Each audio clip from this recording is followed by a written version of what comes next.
हाँ जी नमस्कार, कैसे हैं आप लोग। उम्मीद है अच्छे होंगे। तो इस वीडियो में हम बात करेंगे कि कैसे आप गिट बैश का इस्तेमाल करके अपने लोकल सिस्टम पे ब्रांच क्रिएट कर सकते हो, चीजों को कमिट कर सकते हो एंड देन उसके बाद पुल रिक्वेस्ट रेज कर सकते हो। अगर हमें कोई ब्रांच क्रिएट करनी हुई तो यहाँ पे हम लिखते हैं गेट ब्रांच और फिर आपको एक ब्रांच नेम देना होगा। यहाँ पे मैं एक नई ब्रांच बना रहा हूँ feature1 करके, तो आई कैन राइट feature1। तो गेट ब्रांच feature1 ये क्या करेगा, हमारी एक नई ब्रांच क्रिएट कर देगा feature1 के नाम से। गेट ब्रांच का तुम्हारे पास दो ब्रांचेस दिख रही हैं, एक तो मेन और दूसरा feature1।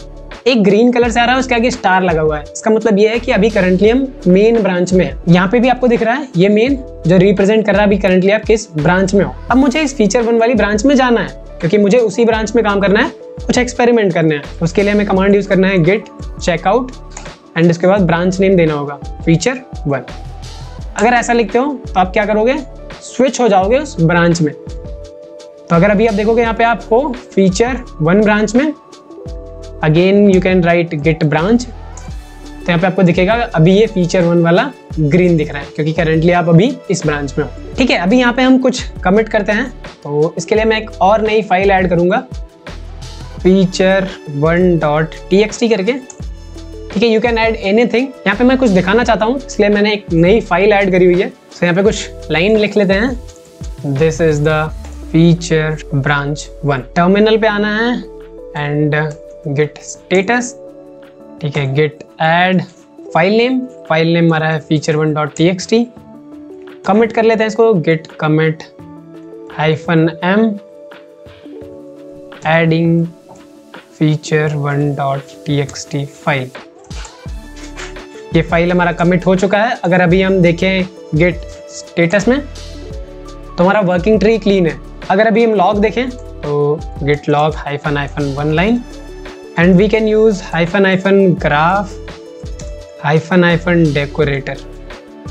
ठीक है, ओके डेकोरेटर नहीं है, decorate. So you can see यहाँ पे हमारे पास ग्राफ दिख रहा है जो हम गिटहब पे देख पा रहे थे कि यहाँ से एक HMWEXP1 ब्रांच बनाई गई थी, फिर मर्ज हुआ, फिर ब्रांच बनाई, फिर मर्ज हुआ। यहाँ तक की कमिट हमारे पास गिटहब पे अवेलेबल है। ये हमने नई ब्रांच बनाई। ठीक है, हेड पॉइंट कर रहा है feature1 को और यहाँ पे हमने कुछ कमिट दिया। एक चीज मैं आपको दिखाता हूँ, इसको क्लियर कर लेते हैं। अभी इस लोकेशन पे अगर हम फाइल देखें तो हमारे पास feature1 फर्स्ट, रीडमी और सेकंड, ये टोटल 4 फाइल्स अवेलेबल है। एक .git करके डायरेक्टरी भी है, इसको अभी के लिए इग्नोर करते हैं। यहाँ पे ये feature1 वाली फाइल सिर्फ और सिर्फ feature1 ब्रांच के लिए अभी है। अगर हम मूव करते हैं मेन ब्रांच में तो क्या होता है, मूव करने के लिए हमें गेट चेकआउट मेन लिखना होगा एंड अभी हम क्या है इस वाली ब्रांच में मूव हो चुके हैं। तो अभी अगर आप फाइल देखोगे तो ये फाइल feature1.txt वाली यहाँ से हट गई क्योंकि जिस ब्रांच में अभी आप हो उस ब्रांच में ये फाइल एग्जिस्ट ही नहीं करती है। ये फाइल feature1.txt feature1 वाली ब्रांच में एग्जिस्ट करती है। तो अगर हम फिर से चेकआउट करते हैं गेट चेकआउट feature1, तो यहाँ पे फिर से वो आपको फाइल देखने को मिल जाएगी feature1.txt। तो अक्सर ऐसा होता है कि हम एक ब्रांच में काम कर रहे हैं फिर दूसरी ब्रांच में मूव कर जाते हैं और हम सोचते हैं वो वाली फाइल दिख क्यों नहीं रही है, क्योंकि वो file specific to that branch है। ठीक है, वो एक्सपेरिमेंट के लिए हमने ब्रांच बनाई और उसमें कुछ काम किया। ठीक है, अभी मेन ब्रांच जो है हमारा उसमें कोई भी चेंज नहीं दिखेगा, वो एक्सपेरिमेंट कर रहे हो feature1 वाली ब्रांच में। जब तक आप उसको मर्ज नहीं करोगे मेन में नहीं दिखेगी वो फाइल। आपको याद रखना है कि एक ब्रांच की फाइल दूसरे ब्रांच में नहीं दिखेगी, तब तक नहीं दिखेगी जब तक दोनों के कमिट सेम ना हो। अभी यहाँ से हमारे पास दो ऑप्शन है कि हम इस वाली ब्रांच को मर्ज कर दें मेन के साथ या फिर इसको हम भेज दें गिटहब पे और गिटहब से हम जाके एक पुल रिक्वेस्ट रेज कर दें। अभी हम यहाँ पे क्या कर सकते हैं, इस ब्रांच को मर्ज कर सकते हैं अपने मेन के साथ। तो मर्ज करने के लिए मुझे जाना होगा गेट चेकआउट मेन में। आपको जिस भी ब्रांच में मर्ज करना है उस ब्रांच में मूव करना है। तो मुझे मेन में मर्ज करना है किसको, हमारी feature1 वाली ब्रांच को। तो यहाँ पे हम जाएंगे और यहाँ पे मैं टाइप करूंगा गेट मर्ज feature1। तो क्या करेगा, इस मेन ब्रांच में feature1 वाली ब्रांच को मर्ज कर रहा हूँ।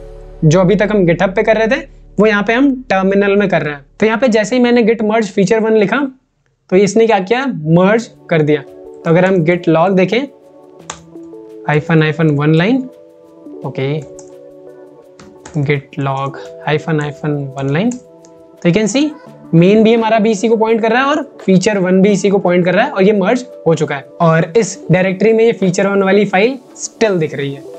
इसका मतलब ये है कि फीचर 1 वाली ब्रांच हमारी यहाँ पे मर्ज हो गई है। तो इस तरीके से आप अपनी ब्रांच बना सकते हो, ब्रांच में मूव करके कुछ चेंजेस कर सकते हो, एक्सपेरिमेंट कर सकते हो and then you can merge to your main branch. दूसरा तरीका ये है कि आप मर्ज मत करो, यहाँ से डायरेक्टली पुश कर दो। तो गिट पुश, आपको रिमोट नेम देना है और अपनी ब्रांच देनी है जो आप भेजना चाहते हो।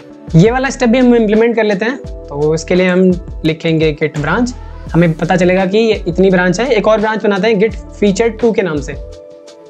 तो हमारे पास एक शॉर्टकट है कि हम ब्रांच भी बनाएं और उसमें मूव भी कर जाएं। तो मूव करने के लिए हमारे पास है गिट चेकआउट और -b यूज कर सकते हैं कि अगर हमारे पास कोई एग्जिस्टिंग ब्रांच है तो उसमें मूव कर जाओ, अगर नहीं है तो -b क्या करेगा, वो ब्रांच क्रिएट करेगा। तो यहाँ पे अगर हम फीचर 2 लिखते हैं, फीचर 2 नाम की कोई ब्रांच है नहीं, तो ये ब्रांच बनाएगा और उस ब्रांच में मूव कर जाएगा। तो दो कमांड को एक साथ यहाँ पे कंबाइन करने के लिए लिख सकते हैं हम। यहाँ पे आ रहा है स्विच टू है न्यू ब्रांच फीचर 2।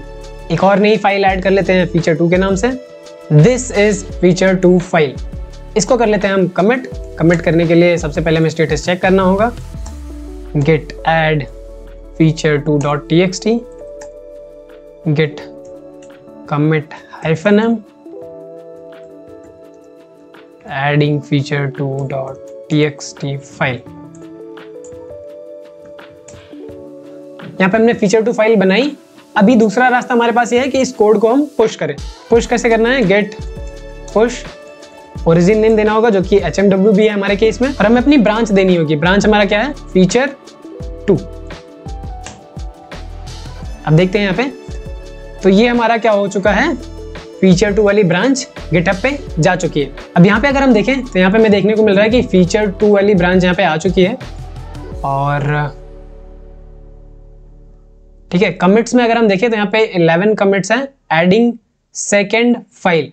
यहाँ पे अभी हमारी फीचर 1 वाली फाइल भी नहीं है, क्योंकि अभी हमने क्या किया है, मेन ब्रांच को हमने पुश नहीं किया है, हमने फीचर 2 वाली ब्रांच को पुश किया है। तो हमें पहले क्या करना होगा, मेन वाली ब्रांच को भी पुश करना होगा। तो हम यहाँ पे जाएंगे गेट पुश और HMWB मेन। ये वाला कोड भी हमने क्या कर दिया, पुश कर दिया। ठीक है, फिर से पेज को रिफ्रेश कर लेते हैं एंड नाउ यू कैन सी एक एडिंग feature1.txt फाइल वाला कमिट भी हमारे पास आ चुका है। कोड पे जाना है, हमने क्या किया, अपनी फीचर 2 वाली ब्रांच को पुश किया है। अब हमें क्या करना है, इस ब्रांच को मर्ज कराना है मेन में। एक तरीका था हमारे पास, टर्मिनल से हमने मर्ज करके पुश कर दिया। दूसरा तरीका ये है जो कि ज्यादातर यूज होता है, हम डायरेक्टली मेन में मर्ज नहीं करते, एक PR रेज करते हैं, रिव्यू करवाते हैं, देन उसके बाद क्या करते हैं, मर्ज करवाते हैं। तो हमने क्या किया, अपनी ब्रांच पे काम किया, हमने ब्रांच को गिटहब पे पुश किया एंड यहां से हम क्या कर रहे हैं, मर्ज कराने के लिए एक रिक्वेस्ट रेज कर रहे हैं। ठीक है, एडिंग फीचर 2 टाइटल देना है। आपको ध्यान रखना है कि कहां से कहां मर्ज कराना चाहते हो। फीचर 2 को मैं मेन में मर्ज कराना चाहता हूं, तो ये तरीका है क्रिएट पुल रिक्वेस्ट। ये हमने गिटहब पे भी ऑलरेडी किया हुआ है, तो ये हमारा पुल रिक्वेस्ट रेज हो चुका है एंड यहाँ से हम डायरेक्टली मर्ज कर सकते हैं। तो मर्ज करने के लिए भी एक कमिट देना है, मर्ज कमिट, यहाँ पे डायरेक्टली मर्ज। तो ये वाला कोड भी हमारा क्या हो चुका है, अब मर्ज हो चुका है। इफ आई सी कमिट्स तो 14 कमिट्स आ रहे हैं। अभी क्या हुआ, ये वाला कोड हमारा मर्ज हो चुका है गिटहब पे, एक नया कमिट बन गया। हमारे लोकल सिस्टम पे मेन ब्रांच में अभी भी यही है, एडिंग feature1.txt फाइल, क्योंकि ये दोनों मर्जिंग जो हुई है ये हमारी गिटहब पे हुई है। अब इनमें क्या करना होगा, पुल करना होगा।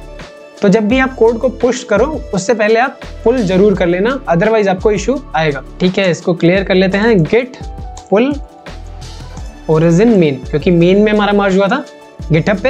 हमारे लैपटॉप को पता ही नहीं है, हमारे सिस्टम को पता ही नहीं है कि मेन में क्या है चेंजेस। तो यहाँ पे हमें करना है git pull origin main. Sorry, मैं भूल जा रहा हूँ, गेट पुल हमारा जो रिमोट नेम है वो ओरिजिन नहीं है, HMWB है, तो we can write HMWB main. आपको हर वक्त याद रहता है git pull origin main, git pull origin main, ऐसा नहीं करना है। आपको ध्यान रखना है कि किस रिमोट नेम से आपने लिंक किया हुआ है अपनी गिटहब रेपो को। तो यहाँ पे हमने HMWB नाम से किया हुआ था, तो इसलिए हम करेंगे git pull HMWB main and done. हमारा जो कोड है वो आ चुका है। तो इस वीडियो के लिए इतना ही। होप कि वीडियो आपको अच्छा लगा हो। मिलते हैं नेक्स्ट वीडियो में, तब तक के लिए कीप लर्निंग, बाय।